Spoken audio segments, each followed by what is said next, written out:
Hello students, welcome to Sagar Sharma classes. आज हम आपके लिए लेके आए हैं यूपी पीसीएल जूनियर अकाउंटेंट का जो पेपर हुआ था। इससे पहले हमने कल 25 क्वेश्चंस आपको कराए थे कॉमर्स के। ये questions basic to advance level commerce MCQs हैं, जो आपके आने वाले एग्जाम्स, चाहे वो यूजीसी नेट कॉमर्स, चाहे आरपीएससी, यूपीएससी असिस्टेंट प्रोफेसर, सब में हेल्पफुल रहने वाले हैं। और इनसे आप अपना बेसिक अंडरस्टैंडिंग क्लियर कर सकते हो कि आपको कॉमर्स के बेसिक कंसेप्ट की बेसिक अंडरस्टैंडिंग है या नहीं। तो स्टार्ट करते हैं। इसमें अभी हम 25 क्वेश्चंस करेंगे, जैसे हमने पार्ट 1 में किए थे। टोटल 75 क्वेश्चंस थे इस पेपर में। तो पार्ट 3 भी आज आप शाम तक अपलोड हो जाएगा। 26 क्वेश्चन कह रहा है, which of the following are a deferred revenue expenditure. Deferred revenue expenditure like advertising. जैसे ये ह्यूज अमाउंट होता है, लेकिन आप उसको एक बार में P&L से चार्ज ना करके आप उसको टाइम पीरियड में डिवाइड कर देते हो कि हम उसको, जैसे मान लो 10 लाख आपने खर्च किए, तो एक आपने 10 साल का टाइम दिया कि 10 साल तक हम इसका यूज करने वाले हैं, तो आप हर साल उसको 1-1 लाख रुपए राइट ऑफ करते जाएंगे। That are deferred revenue expenditure. तो उनको बताना है कौन कौन से हैं इनमें से। तो एक्सपेंडिचर इनकर्ड और एडवर्टाइजिंग कैंपेन, तो एडवर्टाइजिंग का मैंने पहले ही एग्जांपल दिया था, तो ये तो बिल्कुल डेफर्ड रेवेन्यू एक्सपेंडिचर होता है। Expenditure incurred on formation of a new company, जिनको हम बोलते हैं आपका प्रिलिमिनरी एक्सपेंसेस, ये भी आपके डेफर्ड रेवेन्यू एक्सपेंडिचर होते हैं। Underwriting commission paid in connection with the issue of share and debentures, these are also deferred revenue expenditure. लेकिन डेप्रिसिएशन ऑन फिक्स एसेट्स, ये कोई आपका डेफर्ड रेवेन्यू एक्सपेंडिचर नहीं है ये, क्योंकि आप हर साल जो मशीन की ओरिजिनल कॉस्ट वैल्यू है उस पर आप चार्ज करते हो। These are not the deferred revenue expenditure. तो केवल first, second, third, option number B यहाँ राइट आंसर हो जाएगा। Question number 27 is an act of checking that if a transaction is recorded it did take place for the right reason and has documentary evidence। documentary evidence यहाँ keyword है। documentary evidence हम check करते हैं vouching में। whereas is a process of checking for possession and correctness हम और valuation कहाँ check करते हैं, डेट इज वेरिफिकेशन। तो पहले वाला फिलअप में आपका आएगा वाउचिंग, सेकंड वाले में आएगा आपका verification. Question number 28, how would you rectify the following error. तो आपको क्या करना था, 3000 received for the sale of old machinery has been wrongly posted to sales account. आपने ओल्ड मशीनरी सेल की तो एंट्री होनी चाहिए थी आपकी bank account debit to machinery, लेकिन आपने क्या कर दिया, bank account debit to sales account कर दिया। तो क्या करोगे आप, जो चीज़ आपने पहले क्रेडिट की थी उसको डेबिट कर दोगे, और जो एक्चुअली में क्रेडिट करनी थी मशीनरी अकाउंट, वो आपको क्रेडिट कर दोगे। तो आपकी रेक्टिफाइंग एंट्री हो जाएगी sales account debit to machinery account with the amount of 3000। Option number B is the right answer. Deduction of tax at source for insurance commission, तो वो आपका होता है 10%। ये तो स्टैटिक क्वेश्चन है, इसको जिसको पता है वही टिक कर पाएगा। तो आपको याद रखना है, deduction for tax at source for insurance commission is at 10%। ABC limited ने परचेज की मशीन 3 लाख की on 1 April 2005। Depreciation straight line method से लग रहा है। एस्टिमेटेड लाइफ मशीन की 9 ईयर्स है एंड स्क्रैप वैल्यू इज 30,000। आपको बताना है कितना amount of depreciation per year होगा। तो 3 लाख में से 30,000 स्क्रैप वैल्यू लेस करोगे तो आपका आ जाएगा 2,70,000। 2,70,000 को आप क्या करोगे, डिवाइड कर दोगे मशीन की यूजफुल लाइफ से, वो है आपकी 9 ईयर्स। तो आंसर आपका हो जाएगा 9×3=27। तो 30,000 इज द राइट आंसर। काफ़ी बेसिक सिंपल क्वेश्चन है आपका डेप्रिसिएशन कैलकुलेशन का। Question number 31, in case of a dash there are only 2 parties and they are, कौन कौन सी होती हैं आपको बताना है। तो जो आपका प्रोमिसरी नोट होता है उसके केस में आपकी होती हैं 2 पार्टी, जिनको हम मेकर एंड पे ही बोलते हैं। तो यहाँ पर option number B right answer हो जाएगा। is a person who draws a bill, usually a creditor, whereas a person on whom the bill is called, उसको हम क्या बोलते हैं। तो जो पर्सन बिल ड्रॉ करता है that is called drawer, and जिसके ऊपर ये बिल ड्रॉन किया जाता है डेट इज कॉल्ड ड्रॉई। तो यहाँ पे option number C right answer हो जाएगा।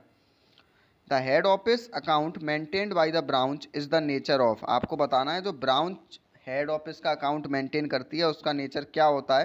तो उसका जो नेचर होता है वो आपका पर्सनल अकाउंट का होता है। यहाँ पे option number B right answer हो जाएगा। Difference between the cost of goods available for sale and the cost of goods on stock is known as cost of goods sold. जब आप ट्रेडिंग अकाउंट बनाते हो वहाँ भी आपको देखने को मिलता है कि जितना गुड्स आपके पास अवेलेबल है सेल, उसमें से आप माइनस कर दोगे cost of goods on stock, तो वो आपका डिफरेंस निकल के आता है कॉस्ट ऑफ गुड्स सोल्ड का। तो यहाँ पे सी ऑप्शन राइट हो जाएगा। ये क्वेश्चन हिंदी में, लेकिन मैं आपको बता देता हूँ इसका इंग्लिश में भी किस तरीके से। पूर्वदत्त व्यय वे व्यय होते हैं जिनका भुगतान वर्तमान वित्तीय वर्ष में कर दिया जाता है, लेकिन जिनका लाभ आगामी वर्ष में प्राप्त होगा। पूर्वदत्त व्यय जिनको हम प्रीपेड एक्सपेंसेस भी बोलते हैं, जिनका भुगतान हम पहले ही कर देते हैं। तो यहाँ पर आपको राइट स्टेटमेंट बताने हैं, कौन सा कथन गलत है, सॉरी फॉल्स स्टेटमेंट बताने हैं।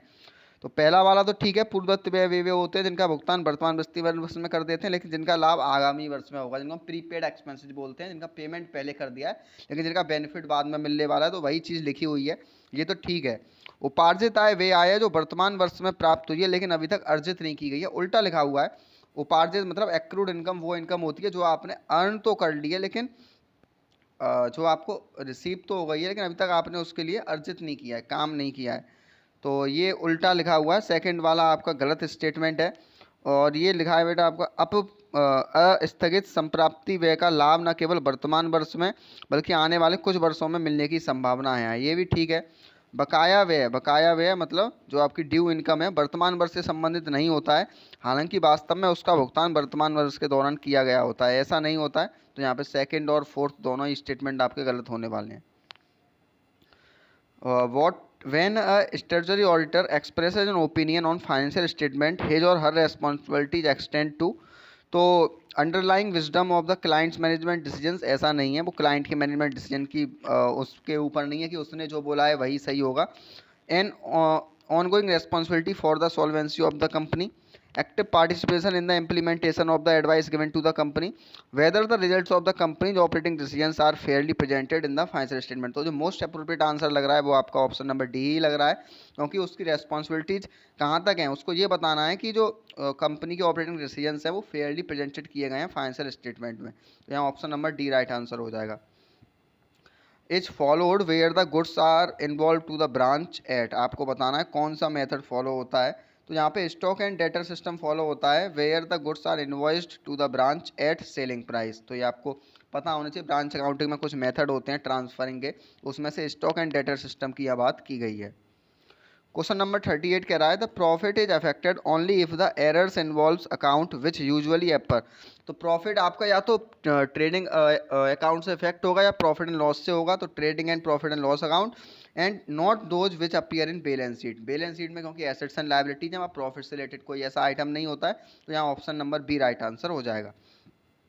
क्वेश्चन नंबर 39 कह रहा है is open to make the trial balance tally temporarily, it represents the net effect of undetected one sided error. कभी कभी क्या होता है ट्रायल बैलेंस का टोटल सेम नहीं आता है, तो हम उस केस में एक अकाउंट खोल देते हैं सस्पेंस अकाउंट, जो आपका अनडिटेक्टेड वन साइडेड एरर को इफेक्ट को खत्म कर देता है। तो यहाँ option number A right answer हो जाएगा। Which of the following statement are true, an increase in asset always result in increase in owners equity. आपको ट्रू स्टेटमेंट बताने हैं कि अगर एसेट्स हमेशा इंक्रीज होंगी, क्या उससे ओनर्स इक्विटी भी हमेशा इंक्रीज होंगी, ऐसा कोई पॉसिबल नहीं है, फर्स्ट वाला गलत है। Assets equal to liabilities plus owners equities always true, हाँ ये इक्वेशन होती है बेसिक अकाउंट की, तो सेकंड वाला ट्रू है। Outsiders claim against business is a residual claim, residual claim नहीं होता है, आउटसाइडर को तो सबसे पहले पेमेंट किया जाता है, रेसिडुअल क्लेम आपका इक्विटी शेयर होल्डर्स का होता है। N increase in assets could be equalled by increase in liability, हाँ बैलेंस शीट में ऐसा होना ही चाहिए, तो सेकंड एंड फोर्थ यहाँ पे राइट आंसर हो जाएगा आपका, मतलब यही स्टेटमेंट आपके ट्रू हैं। क्वेश्चन नंबर 41 कह रहा है एज ऑन 31 मार्च 2021 एक कंपनी है trade payables of 15,000, short term borrowings of 10,000, long term borrowings 20,000 and 50,000 shares holders equity. What would be the amount of liabilities held by the company on 31 मार्च 2021। आपको बतानी है कितनी आपकी कंपनी के पास लाइबिलिटी होने वाली हैं। तो ट्रेड पेबल्स कंपनी के 15,000 हो जाएंगे, amount of liability held by company on 31 March 2021। Short term borrowings 15 और 10 आपके कितने हो गए, ये 25 और 20 45, तो टोटल लाइबिलिटी आपकी कितनी हो जाएंगी 45,000, क्योंकि शेयर होल्डर इक्विटी तो अलग है, वो लाइबिलिटी में क्यों दिखाया जाएगा, तो केवल जो 15, 10,000 और 20,000 आपको ऐड करना है, तो टोटल आपका हो जाएगा 45,000। क्वेश्चन नंबर 42 कह रहा है refers to spreading an intangible assets. तो जैसे टेंजिबल एसेट्स और फिक्स एसेट्स के ऊपर डेप्रिसिएशन लगता है, इंटेंजिबल एसेट्स के ऊपर आपका एमोर्टाइजेशन लगता है। Whereas depletion refers to the allocation of cost of natural resources, जैसे माइंस वगैरह होती हैं आपकी कोल माइंस, वहाँ हम उनके ऊपर डेप्रिसिएशन नहीं लगाते हैं, वहाँ पे आपका डिप्लीशन लगता है। तो यहाँ पर option number A right answer हो जाएगा। Under the stock and debtor system bad debts are dash to branch debtors account and debited to dash account, ये आपको बताना है। तो under the stock and debtor system bad debts are credited to branch debtors account and debited to branch expenses account. Option number A right answer हो जाएगा। Which of the following statement are incorrect, तो ये word आपको ध्यान से पढ़ने हैं। Incorrect statement पूछ रहा है। Bill of exchange is an unconditional promise to pay, पहली बात तो ये प्रॉमिस नहीं होता है, ऑर्डर होता है, तो यहाँ पे अनकंडीशनल वाली बात गलत हो जाएगी, यहाँ पे फर्स्ट वाला स्टेटमेंट इनकरेक्ट है। For a bill drawn on 1 April for 2000 months the due date falls on 4 June, हाँ बिल्कुल ठीक है, क्योंकि आपको पता है 2 दिन इसमें क्या मिलने वाले हैं, आपके ग्रेस डेज के भी मिलने वाले हैं, वो 3 डेज आपके ग्रेस डेज भी होते हैं, तो आपका जो ड्यू डेट है वो 4 जून ही होगी। Acceptance is necessary in case of a promissory note, promissory note के केस में एक्सेप्टेंस जरूरी नहीं होती है, तो यहाँ पे फर्स्ट एंड थर्ड यहाँ पे क्या हो जाएंगे, इनकरेक्ट स्टेटमेंट है, आंसर भी वही बनेगा, ऑप्शन नंबर ए। 45 कह रहा है mister X a resident Indian wins 10,000 in a lottery, which of the following statement is true in this case. तो अगर 10,000 तक अमाउंट होता है तो उस केस में कोई भी आपका TDS नहीं कटने वाला है, तो यहाँ पे no tax is deductible at source. अगर 10,000 से थोड़ा भी ज़्यादा होता, मतलब 10,000 एक भी होता, तो हम होल अमाउंट पे TDS आपका काटते, लेकिन यहाँ आपका केवल 10,000 ही उसने विन किया है, तो no tax is deductible at source, option number A is right answer. An account opened for avoiding the effect of rectifying entries in respect of previous year errors on the profit or loss of the current year is known as, उसको हम बोलते हैं आपका profit and loss adjustment account. ये जो भी effect होते हैं आपके रेक्टिफाइंग एंट्रीज को, उनको खत्म करने के लिए हम खोलते हैं profit and loss adjustment account. An audit in which the auditor reviews the performance of the various segments of a business enterprise, उसको हम क्या बोलते हैं, उसको हम बोलते हैं परफॉर्मेंस ऑडिट। यहाँ पर ये परफॉर्मेंस कीवर्ड था, लेकिन आज सेगमेंट ऑडिट कुछ होता नहीं है, इसलिए सेगमेंट से कंफ्यूज नहीं होना था। परफॉर्मेंस को हम एनालाइज कर रहे हैं इस बिजनेस सेगमेंट की, तो that is called performance audit. 48 question कह रहा है at a time of absorption of B limited by A limited, trade receivables of both companies shown in their balance sheet were 30 lakhs and 16 lakhs. On that date, trade payables of B Limited includes payable to A Limited 5 lakhs. After absorption, the amount of trade receivables will be shown in A Limited balance sheet, आपको बताना है।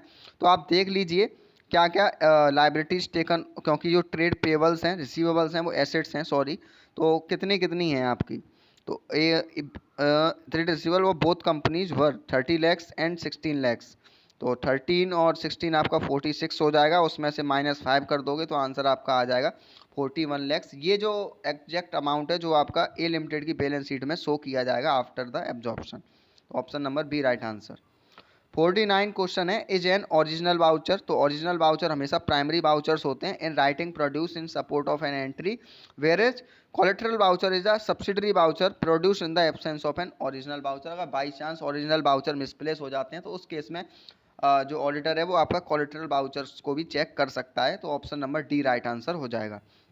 Last question है इस video का, is a tax deducted at source certificate that denotes the amount of TDS, nature of payments and the TDS deposited with the income tax department on income other than salary.